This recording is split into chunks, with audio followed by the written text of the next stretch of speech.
Welcome to Slow American English, the podcast for learners of American English. I'm your host, Karen Tolliver. This is episode number 68, Bill Gates and Microsoft. Before we begin, here are some important items. 1. Please leave me a review either on the podcast website at slowamericanenglish.net or wherever you get your podcasts.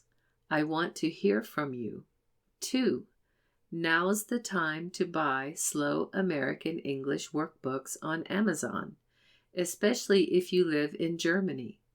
Germany has reduced the VAT, value-added tax, from now to the end of the year. Please buy yours today. 3. A big thank you to my Patreon patrons for pledging a little money every month to keep the podcast going. You help pay for web hosting and other expenses. Without you, I could not help English learners all over the world. If you are not yet a patron, please visit patreon.com/slowamericanenglish and become one today. Now for the podcast. William Henry Gates III was born in Seattle, Washington in 1955. Bill Gates met Paul Allen in high school in the late 1960s. The two were very interested in the school's teletype machine. Teletypes were the first computer terminals and were used to send messages to other teletypes. The school limited each student's time on the teletype. However, Gates and Allen discovered bugs in the system and took advantage of them so they could have more time on it. They ended up debugging the program. They also wrote a program to monitor traffic in Seattle, for which they made $20,000. Allen went to college in Washington State. Gates went to college at Harvard in 1973 to study law. However, both dropped out of college and founded Microsoft in 1975, just 1 year before Steve Jobs and Steve Wozniak founded Apple. Microsoft's first product was a program written in the BASIC computer language that ran the Altair computer. In fact, the pair wrote the program only after the Altair company agreed to see a demonstration. They presented it without having tested it on an Altair beforehand. It worked perfectly.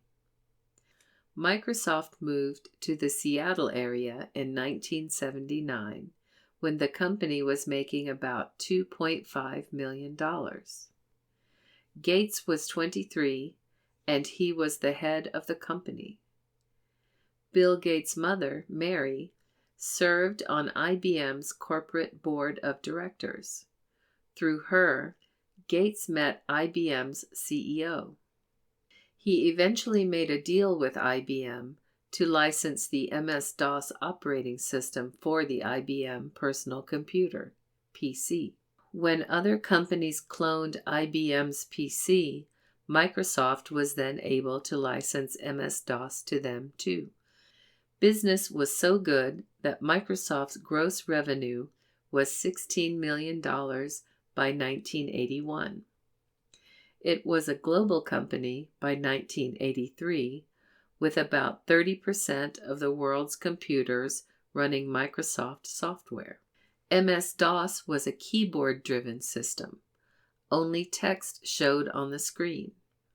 On the other hand, Apple computers had a graphical user interface, GUI. In fact, Microsoft and Apple worked together to produce much of the new PC operating system, OS, technology in those days. Gates saw that Apple's GUI was a big threat to Microsoft's MS-DOS, so he announced that Microsoft would develop the Windows OS and it would run on PCs currently running MS-DOS. However, Microsoft was not working on Windows at the time. This was a genius marketing move because people would wait for Windows rather than buying Apple computers. This made Gates and Jobs enemies, and it cemented the differences between Microsoft and Apple products forever. Windows 1.0 was launched in 1985, and it looked very similar to Apple's GUI. At the time of this recording, Windows is now up to version 11. More Microsoft facts. Bill Gates became one of the richest men in the world because of his business and computer skills. Paul Allen left Microsoft in 1983 because he had cancer. He recovered but didn't rejoin the company. He died in 2018. Microsoft's headquarters moved to Redmond, Washington, also near Seattle, in 1986. Also in 1986, Microsoft went public, which instantly made 4 billionaires and 12,000 millionaires out of Microsoft employees. Microsoft Office, including MS Word and Excel, was introduced in 1990. Windows 95, introduced in August 1995, included Internet Explorer, a web browser that allowed the OS to take advantage of the fast-growing Internet.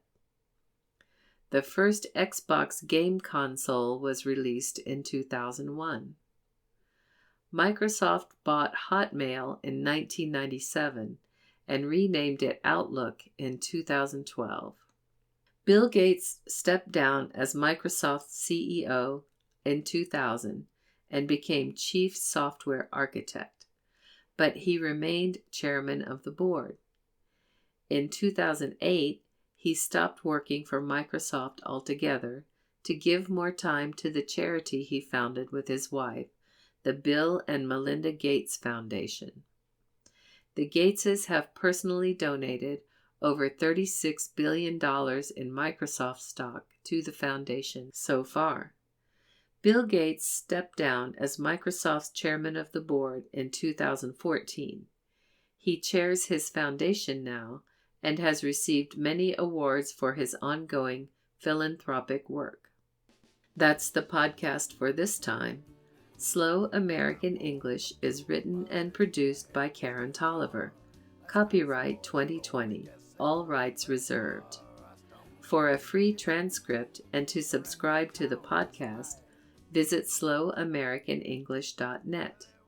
You can also subscribe via Apple Podcasts, Google Play Music, TuneIn, and any other podcast feed reader. Theme music is written and performed by S.W. Campbell and used by permission. Find more music by this artist at soundclick.com/SWCAMPBELL. This has been Slow American English. I'm Karen Tolliver. Thank you for listening.